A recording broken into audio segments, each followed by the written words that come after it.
Leo hii ni safari ya muda mrefu ambayo naomba nichukue fursa hii kumpongeza na kumshukuru mkuu wetu wa hazina Treasury na timu nzima ambao wamekuwa na mahusiano ya karibu, mchakato wa karibu na Proparco team mpaka tunafikia siku ya leo ya kusaini mkataba. Kama alivyosema Mr. Jean, today we are marking our journey of transforming Tanzania, kubadilisha nchi yetu kwenda kwenye next level between CRDB na Proparco, lakini na EU ambao wanatoa guarantee, na tutakuwa tunasaini mkataba ambao umekuja na kiasi cha fedha isiyopungua bilioni 182 au kwa lugha nyingine za zaidi ya euro milioni 70. Hiki ni kiwango kikubwa sana kutokea, na na imani kitaleta chachu kubwa katika soko letu la Tanzania.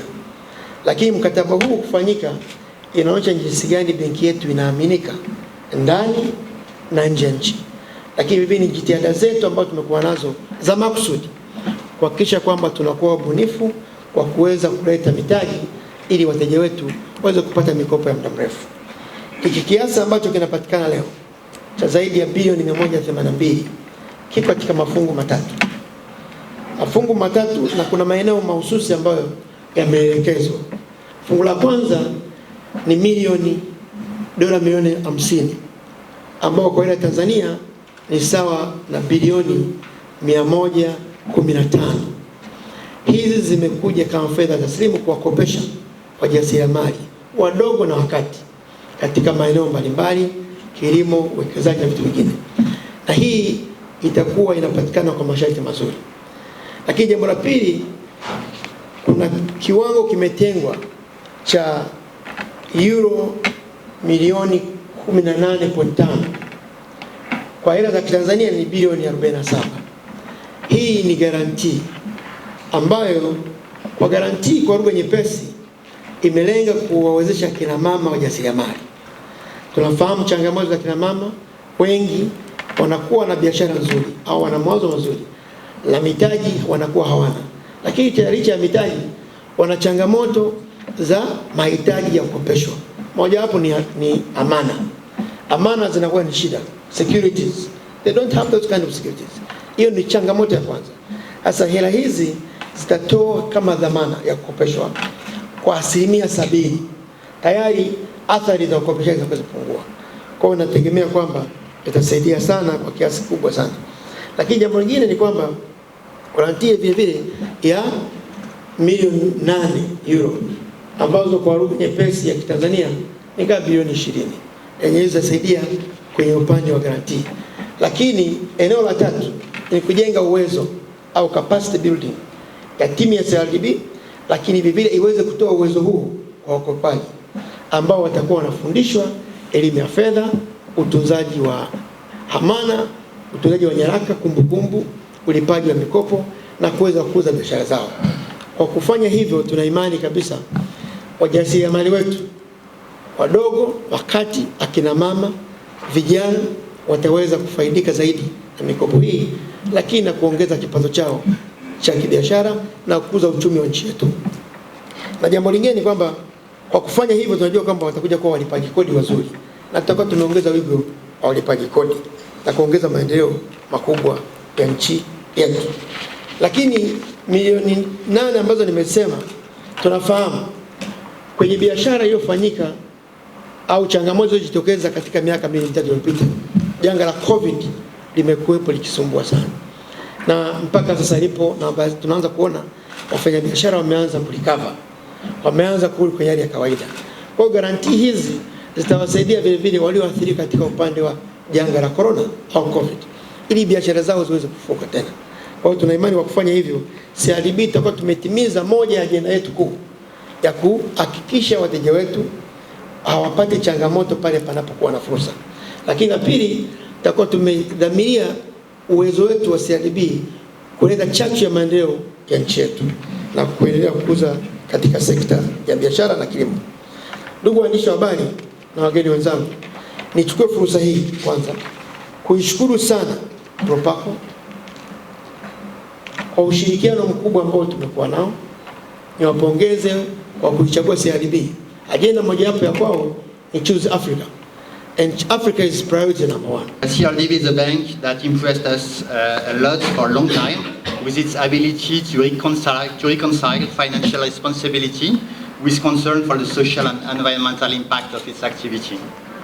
A concrete example is the fact that CRDB was the first bank in the region being accredited by GCF, the Green Climate Funds.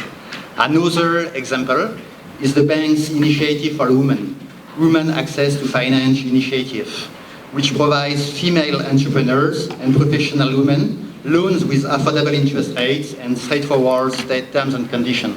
Those examples show us how CRDB contributes to the achievement of the SDGs, the Sustainable Development Goals. We see there is a common DNA between our two institutions. Proparco is a subsidiary of AFD, the French Development Agency, which focuses on the support to the private sector. AFD is the international aid agency of the French government, providing annual new commitments of 12 billion euros, out of which 50% is in Africa. Africa is the core mandate, the core priority of AFD Group. AFD has offices in Dar es Salaam since 2008, and it's active in the water sanitation, the public transportation, and the renewable energy sectors, working with the government and public entities. As the private sector window of AFD, Proparco accounts for roughly 20 to 25% of the group's annual commitments. So we approved last year 2.3 billion euro of new commitments, which makes Proparco the first European DFI, Development Finance Institution. Proparco has been operating in Tanzania for the last 25 years from our regional office based in Nairobi. Including today's projects, more than 200 million euros have been signed in the country, out of which 2/3 in the banking sector and the remaining parts mostly in telecom and services. Today's signing gives a boost to our activities in Tanzania, just when the economy seems to be recovering more strongly than elsewhere in the region. We are very proud of this initiative, this French and European initiative. For the French initiative, as my colleague mentioned, it's part of the Choose Africa project that aims to support entrepreneurship in Africa. We believe that it's very important on two main points, which is support to small and medium enterprises and also women, because as we all know, small and medium enterprises are everywhere in the world the biggest employers, and always the issue is how do they get access to loans and credit facilities. So with this new facility, we believe it will be very helpful, and it will help employers to build their capacities. The second point is also women entrepreneurship, because all around this table we know that, and studies have shown that women usually are more natural entrepreneurs. They are naturally multitask, and usually they handle money more wisely. CRDB is becoming one of the main partners for our cooperation. We also visited CRDB together with the European Bank, European Investment Bank, and I'm very happy to be here and to confirm that, I agree with France and the colleague from the French Embassy that investing in women and supporting women entrepreneurship is very important, and it's also a priority for European Union. Therefore, our support to this program, to EURIS program. So what we do not see is that part of the risk covered by the guarantee, this program is covered by the EU grant. So EU, we usually provide grants, and this is what makes possible to take part of the risk and therefore reduce a high part of the collateral that is requested for credit, which is one of the main barriers for women to access finance. So I'm very happy to say that European Union supports this program and supports women entrepreneurship, and the European Union has just approved a new program for women, including women entrepreneurship, of 70 million euros grant for Tanzania.